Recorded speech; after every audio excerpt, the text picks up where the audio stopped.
Assalamu alaikum wa rahmatullahi wa barakatuh. All students most welcome to this class of inverse variation. What is the variation? जैसा कि सिलसिला कलाम हमारा शुरू से चल रहा है, इस चैप्टर का जब हमने आगाज़ किया था, हमारे चैप्टर का नाम ही वेरिएशन है। Variation means change. हम लाइट से गुफ्तगू करके आगे बात को बढ़ाएंगे। वेरिएशन का मतलब क्या होता है? चेंज या तब्दीली। चेंज दो तरह के होते हैं, इन्वर्स वेरिएशन, एक डायरेक्ट वेरिएशन कहलाता है और दूसरा इन्वर्स वेरिएशन कहलाता है। डायरेक्ट वेरिएशन पे भी गुफ्तगू हो चुकी, उससे रिलेटेड एग्जांपल्स और उससे रिलेटेड एक्सरसाइज 18.2 के सवालात भी हमने कर लिए। आज का टॉपिक इन्वर्स वेरिएशन है जो उसके बाद स्टार्ट हो रहा है। इन्वर्स वेरिएशन किसे कहते हैं कि स्टूडेंट्स अगर टू क्वांटिटीज़ हों तो हमेशा जो वेरिएशन होता है वो टू क्वांटिटीज़ के दरमियान होता है। यानी एक क्वांटिटी के चेंज होने से दूसरी क्वांटिटी चेंज हो जाए तो हम ये कहते हैं कि उनमें वेरिएशन मौजूद है। अगर एक क्वांटिटी में इजाफे की वजह से दूसरी क्वांटिटी में इजाफा हो या एक क्वांटिटी के कम होने की वजह से दूसरी क्वांटिटी में कमी वाक़ई हो जाए तो ये कहा जाता है कि उनमें डायरेक्ट वेरिएशन है या वो दोनों क्वांटिटीज़ एक दूसरे के डायरेक्टली प्रोपोर्शनल हैं। इस पर गुफ्तगू सैर हासिल हो चुकी। आज का टॉपिक आपके सामने मौजूद है इन्वर्स वेरिएशन। इन्वर्स वेरिएशन में ये होता है कि अगर एक क्वांटिटी में इंक्रीमेंट लगे, इजाफा हो, तो उसके नतीजे में दूसरी क्वांटिटी डिक्रीज़ हो जाए, कम हो जाए, या एक क्वांटिटी में कमी हो और उसके नतीजे में दूसरी क्वांटिटी में इजाफा हो जाए तो हम ये बोलते हैं कि उनमें इन्वर्स वेरिएशन है। अच्छा, जो क्वांटिटीज़ चेंज हो रही होती हैं उनको हम वेरिएबल भी कहते हैं। क्वांटिटीज़ के लिए लफ्ज़ किसे इस्तेमाल किया जाता है? वेरिएबल। मिसाल के तौर पर अब वो कौन सी क्वांटिटीज़ हैं जिनमें चेंज आता है? रोज़मर्रा ज़िंदगी पे गौर करें। फोर्स चेंज होती है, टाइम चेंज होता है, प्रेशर ऑफ गैस चेंज होता है, volume of gas, temperature of gas. ये वो चीज़ें हैं जो रोज़मर्रा ज़िंदगी में हमें चेंज होती हुई दिखाई देती हैं। किसी भी चीज़ का प्राइस वो भी चेंज होता रहता है। इस डेट क्लियर? तो अगर आप इर्द गिर्द रोज़मर्रा ज़िंदगी पे गौर करें, दो चार्जेस हैं, पॉइंट चार्जेस, उनके दरमियान फोर्स चेंज होती है with respect to distance. Coulomb's law आपने पढ़ा है। फासला बढ़ने पर फोर्स कम हो जाती है, फासला कम करने पर फोर्स ज़्यादा हो जाती है। इसी तरीके से आपने बॉयल्स लॉ पढ़ा है कि प्रेशर बढ़ाने पर वॉल्यूम ऑफ गैस कम हो जाता है या प्रेशर कम करने पर वॉल्यूम ऑफ गैस बढ़ जाता है। तो प्रेशर और वॉल्यूम के दरमियान इन्वर्स प्रोपोर्शन पाया जाता है। तो इन्वर्स वेरिएशन में ये होता है कि एक वेरिएबल में इजाफा हो और दूसरे वेरिएबल में कमी हो, या एक में कमी हो और दूसरे में इजाफा हो, तो वो इन्वर्स वेरिएशन में कहलाते हैं। आइए स्टूडेंट देखते हैं, इसकी रीडिंग कर लें पहले। ये आपके सामने इन्वर्स वेरिएशन टॉपिक मौजूद है। इफ़ टू वेरिएबल्स कह रहे हैं, अगर दो वेरिएबल, अभी बताया आपको जो क्वांटिटीज़ हैं उनको वेरिएबल भी कहा जाता है, आर रिलेटेड, अगर इस तरह रिलेट करें to each other in such a way, एक दूसरे से इस तरह रिलेट करें that increase in one variable, यानी एक क्वांटिटी के बढ़ने से causes decrease in another variable, दूसरे वेरिएबल में कमी पैदा हो जाए, एंड वाइस वर्सा। अब ये वाइस वर्सा लफ्ज़ बड़ा ज़बरदस्त है। वाइस वर्सा का मतलब ये होता है कि जो सेंटेंस आपने ऊपर लिखा है उसका इन्वर्स सेंटेंस भी पॉसिबल है। उसके लिए दोबारा पूरा सेंटेंस इन्वर्स करके लिखने की ज़रूरत नहीं होती। यानी ऊपर लिखा हुआ है कि अगर एक क्वांटिटी के इंक्रीज़ करने से दूसरी क्वांटिटी डिक्रीज़ हो जाए तो इन्वर्स वेरिएशन में कहलाती हैं। इसी तरह आप यूँ भी कह सकते हैं कि एक क्वांटिटी के डिक्रीज़ होने की वजह से दूसरी क्वांटिटी इंक्रीज़ कर जाए तो वो भी इन्वर्स वेरिएशन में कहलाती हैं। समझ रहे हैं बात को? तो वाइस वर्सा का मतलब ये। Then the variables are in inverse variation, तो जो वेरिएबल्स होंगे वो इन्वर्स वेरिएशन में होंगे टू ईच अदर, एक दूसरे के लिहाज से। समझ गए बात को? अब यहाँ पे आगे एग्जाम्पल लेकर चल रहे हैं कि मैथमेटिकली कैसे शो करते हैं इन्वर्स वेरिएशन को। इफ़ अ क्वांटिटी वाई, ये बीच में लिखा हुआ है y, varies inversely with regard to quantity x, अगर कोई क्वांटिटी वाई एक्स के लिहाज से वेरी करे, इन्वर्सली वेरी करे, तो फिर उसको लिखने का कायदा ये है, we said that y is inversely proportional to x. पढ़ने का कायदा क्या है कि वाई एक्स के इन्वर्सली प्रोपोर्शनल है। क्योंकि y और x में इन्वर्स वेरिएशन है, तो उसको बोलते हैं कि y is inversely proportional to x and write it as, और उसको लिखने का कायदा ये होता है y proportional to 1/x।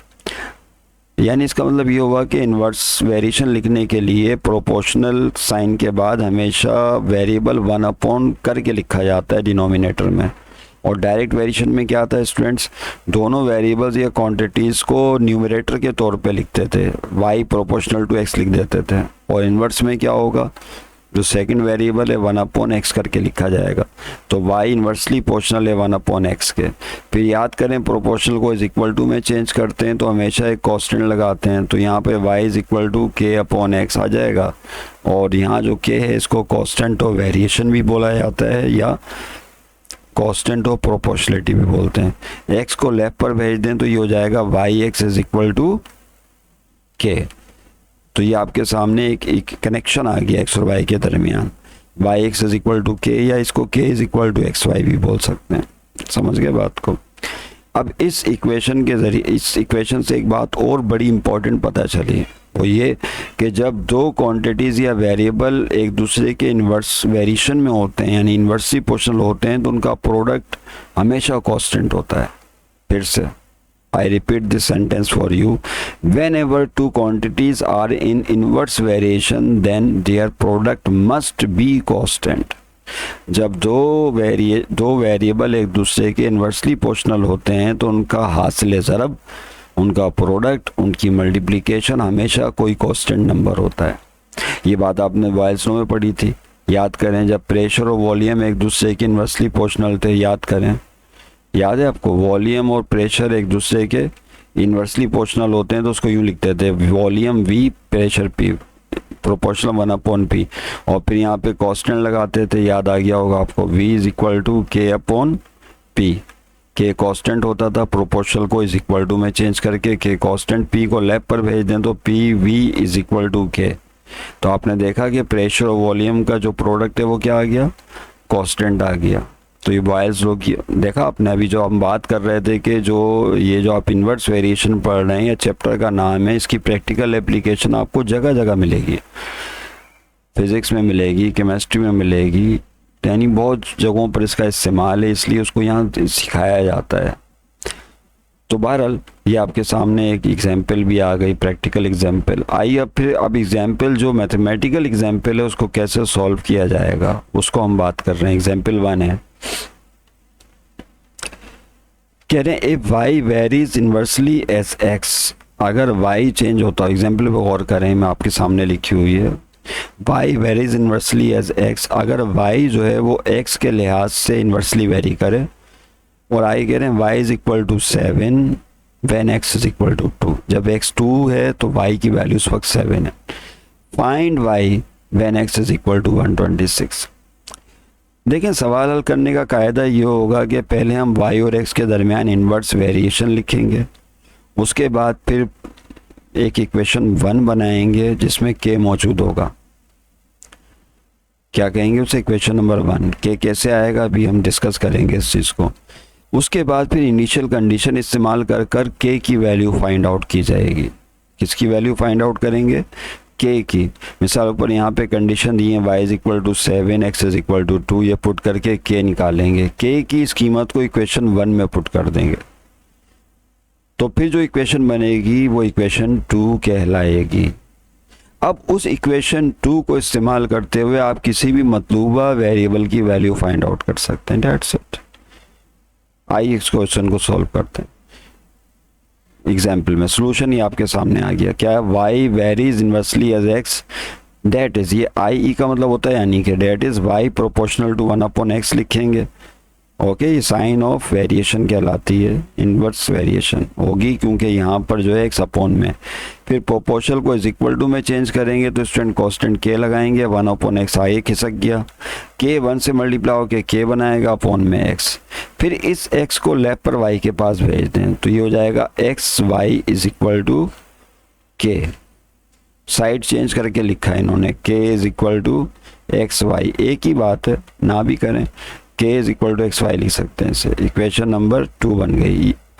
Equation 1 बन गई अभी, सॉरी कौन सी इक्वेशन बनी है, 1। ये मैं बात कर रहा था आपसे कि आपने क्या करना है, इन्वर्स वेरिएशन को इस्तेमाल करते हुए एक इक्वेशन बनानी है जिसमें k मौजूद होगा, उसको इक्वेशन 1 का नाम दे देंगे। अब इस k की वैल्यू हमें फाइंड आउट करना होती है। k की वैल्यू फाइंड आउट कैसे की जाएगी, उसके लिए x और y पता होना चाहिए। तो ये इनिशियल कंडीशंस कहलाती हैं, जो x और y की वैल्यूज़ हैं वो ऊपर गिवन है। y की वैल्यू 7 है देखो, और x की वैल्यू 2 है। तो यहाँ पे x और y की वैल्यू पुट कर दें by putting y is equal to 7 and x is equal to 2 in equation number 1। Equation 1 में पुट करें तो देखें इक्वेशन 1 बिकम्स क्या हो जाएगी, k की जगह क्या आ जाएगा,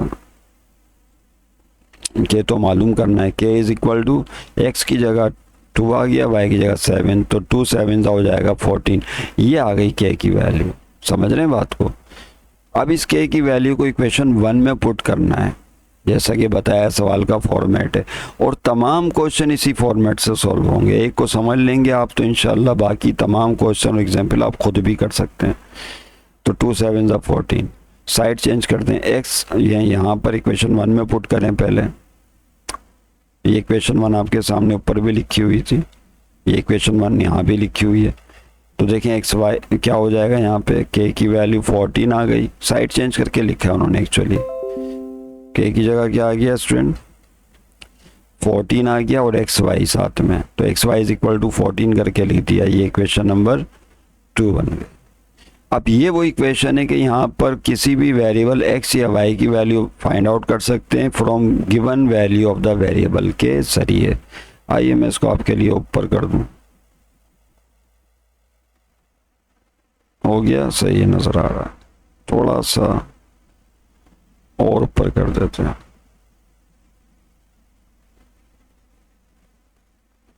ओके यस परफेक्ट, अब साफ दिख रहा है। पुट कीजिए by putting x is equal to 126। आप कह रहे हैं कि y मालूम करें, देखो पर क्वेश्चन की तरफ चले जाओ, क्या मालूम करना है, y मालूम करें जब x की वैल्यू क्या है 126 है। तो अब आपने x की वैल्यू यहाँ पर इक्वेशन 2 में पुट करनी है by putting x is equal to 126 in equation number 2। तो इक्वेशन 2 में 126 x की वैल्यू आ गई, y मालूम करना है इज इक्वल टू 14, 126 डिवाइड में आ जाएगा और फिर y निकल आएगा, 14 1 ज़ा 14, 14 9 ज़ा 126 होते हैं, तो ये आ जाएगा 1/9। तो y की वैल्यू क्या आ गई 1/9, दैट्स इट, ये आपका आंसर हो जाएगा। तो आपने देखा कितनी आसानी से सॉल्व हो गया। आइए एग्जाम्पल 2 करते हैं स्टूडेंट। ये एग्जाम्पल 2 आपके सामने मौजूद है, कह रहे हैं कि if y varies inversely as the cube root of x, अगर y वेरी हो रहा है इन्वर्सली प्रोपोर्शनल है क्यूब रूट ऑफ x के। क्यूब रूट का मतलब तो पता है ना आपको स्टूडेंट्स, क्यूब रूट का मतलब क्या होता है, यहाँ पे आपने कोई भी नंबर लिखा x और यहाँ क्यूब लगा दिया, तो ये क्यूब रूट ऑफ x कहलाता है। इसका मतलब पावर 1/3 भी होती है। क्यूब रूट का मतलब क्या है, पावर 1/3। ओके कह रहे हैं y varies inversely as cube root of x and y 27 है जबकि x की वैल्यू 8 है। ये इनिशियल कंडीशंस दे दी जो k फाइंड आउट करने में इस्तेमाल होंगी। फिर आगे कह रहे हैं find x when y is equal to 36, कि x बताइए अगर y की वैल्यू 36 हो। तो इक्वेशन 2 बनने के बाद फिर आप ये वैल्यू x की निकाल सकते हैं। तो सवाल हल करने का कायदा क्या है कि जब से पहले जो स्टेटमेंट दी हुई है here y varies inversely as cube root of x, solution की तरफ आ जाए। y वेरी हो रहा है inversely as cube root of x, तो यहाँ पे आपने लिखा y प्रोपोर्शनल का साइन डाल के क्यूब रूट ऑफ x अपन अपॉन करके लिखेंगे। फिर प्रोपोर्शनल को इज इक्वल टू में चेंज करेंगे तो कांस्टेंट k लगाएंगे, वो k 1 से मल्टीप्लाई होकर k ही हो जाएगा।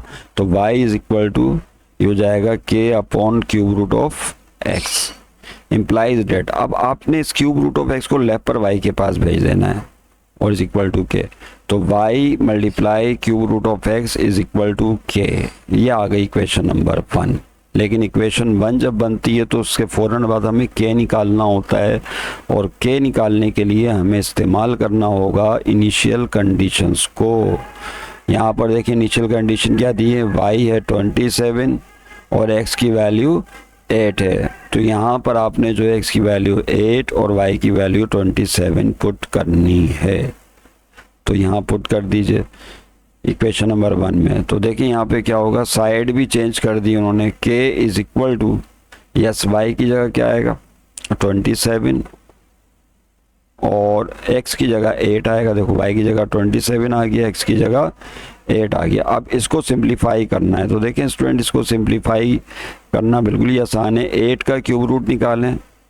8 का क्यूब रूट निकालना आता है, देखें कैसे निकलेगा, बहुत ही आसान काम है। यहाँ पर 8 का क्यूब रूट कैसे निकाला जाता है, इसको ज़रा सा मैं चाहूँगा कि आपके लिए सिंप्लीफाई करूँ। 8 को क्या लिख सकते हैं आप,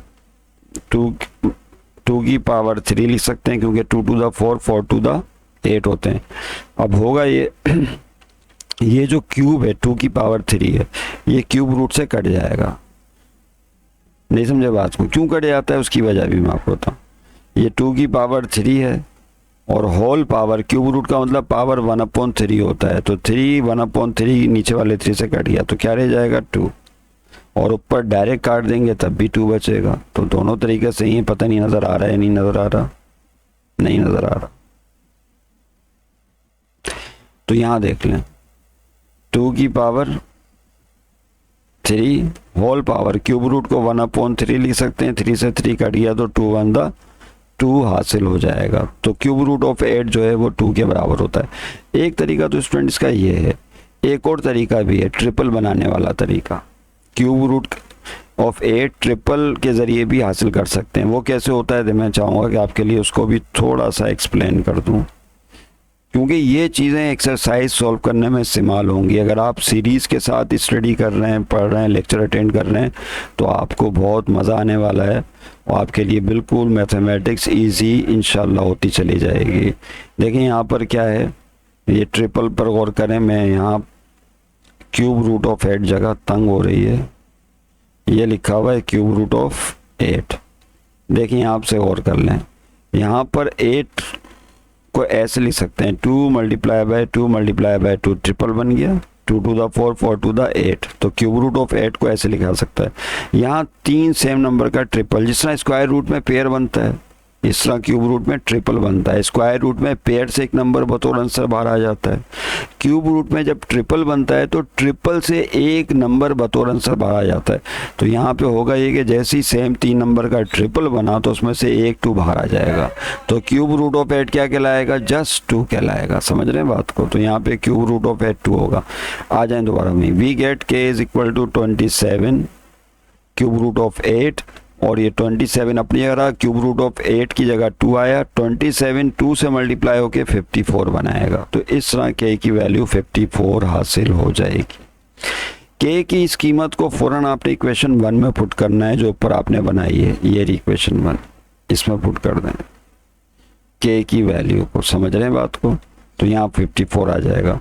तो देखें ना, वाई पुटिंग ये आ गया, वी गेट, इस स्टेप पे गौर करें, y cube root of x is equal to के की जगह 54।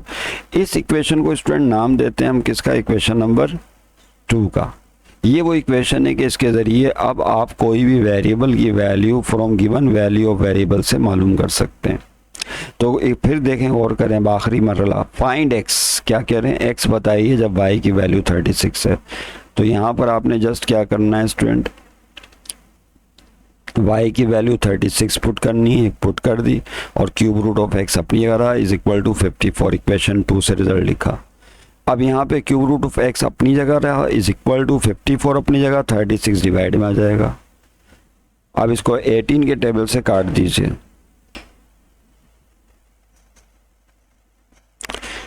एटीन के टेबल से काटते हैं, 18 2 दा 36, 18 3 दा 54, तो 3/2 18 के टेबल से डिवाइड कर दिया। उसके बाद देखें cube root of x is equal to 3/2 आ जाएगा। अब देखें इसके बाद क्या किया, यहाँ पे taking cube on both side, दोनों तरफ करना पड़ेगा आपको, taking cube on both side. तो देखें होगा ये कि ये क्यूब रूट ऑफ x है इज इक्वल टू, और ये 3/2 है। तो दोनों तरफ जो है आप क्यूब लगा दें, यहाँ पे भी क्यूब लगा दें और यहाँ पे भी क्यूब। क्यों, क्योंकि जिस तरह स्क्वायर रूट को ख़त्म करने के लिए स्क्वायरिंग करते थे, इस तरह क्यूब रूट को ख़त्म करने के लिए क्यूबिंग करते हैं, यानी टेकिंग क्यूब करते हैं। टेकिंग क्यूब का मतलब है पावर 3 लेते हैं। तो होता है कि पावर 3 और ये क्यूब रूट कट जाएगा, यहाँ रह जाएगा सिंपली एक्स, नज़र फिर नहीं आ रहा होगा यहाँ पे। तो सिंपली क्या रह जाएगा स्टूडेंट, एक्स रह जाएगा, और इज इक्वल टू यहाँ 3 जो है 3 और 2 दोनों पर आएगा, तो 3 की पावर 3, 3 3 था 9, 9 3 था 27, और जब पावर 3 2 पर आएगी तो 2 की पावर 3 का मतलब क्या होता है 8, 2 मल्टीप्लाई बाय 2 मल्टीप्लाई बाय 2 8 आ जाएगा। तो x की वैल्यू क्या आ गई स्टूडेंट, इस तरह से 27/8 आ जाएगी। ओके, आप देखें नेक्स्ट, ये बस क्लास में अपनी वाइंड अप कर रहा हूँ यहाँ पर, सिर्फ ये देख लें कि नेक्स्ट क्लास में हमने क्या स्टडी करना है। नेक्स्ट क्लास में हम एक्सरसाइज 18.2 की तरफ जाएंगे। ये आपके सामने 18.2 आ गई होगी, देख लूँ मैं, आ गई है मुकम्मल, यस आ गई, इस पर बात करनी है। लेकिन 18.1 में भी स्टूडेंट याद रखिएगा कि हम क्वेश्चन 1 2 3 4 सॉल्व कर चुके हैं। इसकी वीडियो अल्हम्दुलिल्लाह अपलोड हो चुकी है। अब उसके बाद जो है क्वेश्चन नंबर 5 6 7 8 9 10 ये हमारे टारगेट होंगे। लेकिन याद रहे इसमें जो क्वेश्चन नंबर 8 है ये सिर्फ डायरेक्ट वेरिएशन के हवाले से है। बाकी 5 6 7 9 और 10 ये तीनों क्वेश्चन जो हैं आपके, ये क्वेश्चन इन्वर्स वेरिएशन के हैं। सिर्फ क्वेश्चन नंबर 8 डायरेक्ट वेरिएशन में है। ओके, तो ये हमारा टारगेट होगा। और क्लास के दौरान बोलने में लिखने में कोई मिस्टेक हो गई है तो नज़रअंदाज कर देना। Thank you very much. और गलती हुई है तो उसकी इस्लाह ज़रूर कीजिए। इस डेट कमेंट्स की सूरत में आप इस्लाह कर सकते हैं। कोई बात समझ में नहीं आ रही तो आप कमेंट की सूरत में फिर पूछ सकते हैं। अगर आप कंटिन्यू क्लास लेंगे तो आप बिल्डअप होते चले जाएंगे और फिर और स्ट्रॉन्ग मैथ होता चला जाएगा। Thank you very much. खुदा हाफ़िज़।